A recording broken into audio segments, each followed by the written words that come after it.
Online betting వ్యసనంగా మారుతోంది. బతుకుని పడంగా పెట్టి ఆడుతున్న జూదంలో ప్రాణాలు సమితలవుతున్నాయి. వస్తే లక్షలు, పోతే ప్రాణాలు అన్నట్లు మారిపోయింది సిచ్యువేషన్.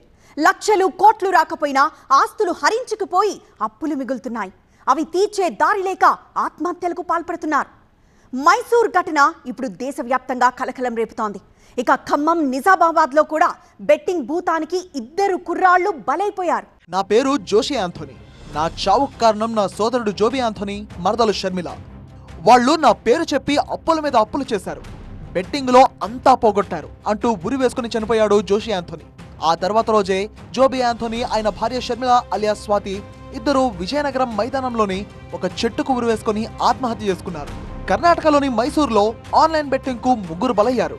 బెట్టింగ్ భూతం బారిన పడి ఒకే కుటుంబానికి చెందిన 3 ఆత్మహత్య చేసుకున్నారు. ఆన్లైన్ బెట్టింగ్ భూతం ఈ 3ని బలిగొంది. జోషి ఆంథోనీ, జోబీ ఆంథోనీ అన్నదమ్ములు.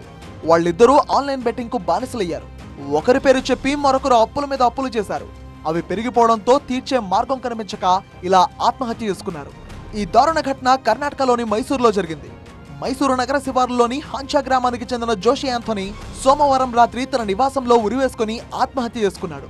జోషి అంతకుముందే ఓ వీడియో చేసి అందులో తన పేరు, తన సోదరి పేరు చెప్పి తన సోదరుడు జోబీ ఆంథోనీ, మరదలు షర్మిల అప్పులు తెచ్చారని పేర్కొన్నారు.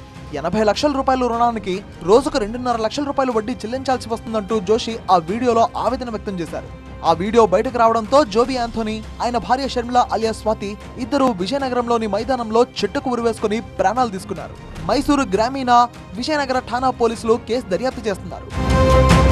అప్పులు తెచ్చి ఆన్లైన్, ఆఫ్లైన్ బెట్టింగ్లో వేసి ఆ తర్వాత అసలు వడ్డీ రెండూ కట్టలేక, వడ్డీ రాయుళ్ల చిత్రహింసలు భరించలేక ఇలా ఎందరో ఆత్మహత్య చేసుకుంటున్నారు.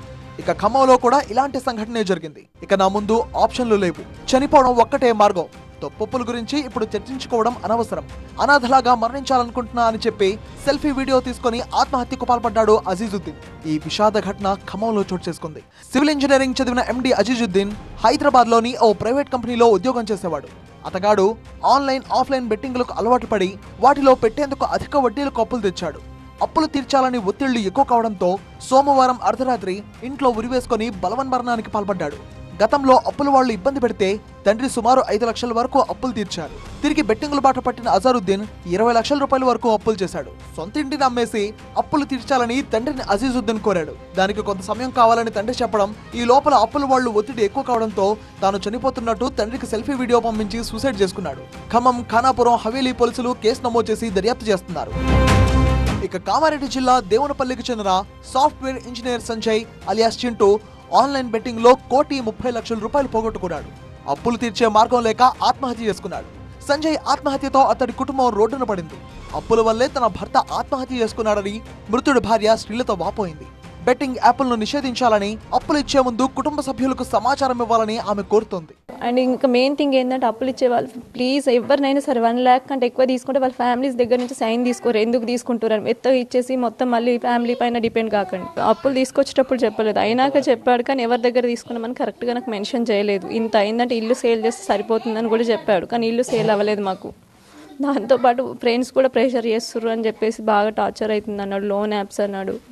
ఇంకా లోన్ వాళ్ళు కూడా బాగా ప్రెషర్ పెడుతున్నారు. మా అత్తమ్మ నేను ఇద్దరం చెప్పాము. అప్పటి నుంచి కొంచెం మారాడు, కొంచెం మానేస్తున్నాడు అనుకునే సాయంకి మళ్ళీ ఏంటంటే ఆటోమేటిక్గా అడిక్ట్ అయిపోయింది దానికి. అది ప్రమోట్ చేయడం వలన దేని వలన కానీ అడిక్ట్ అవుతారు.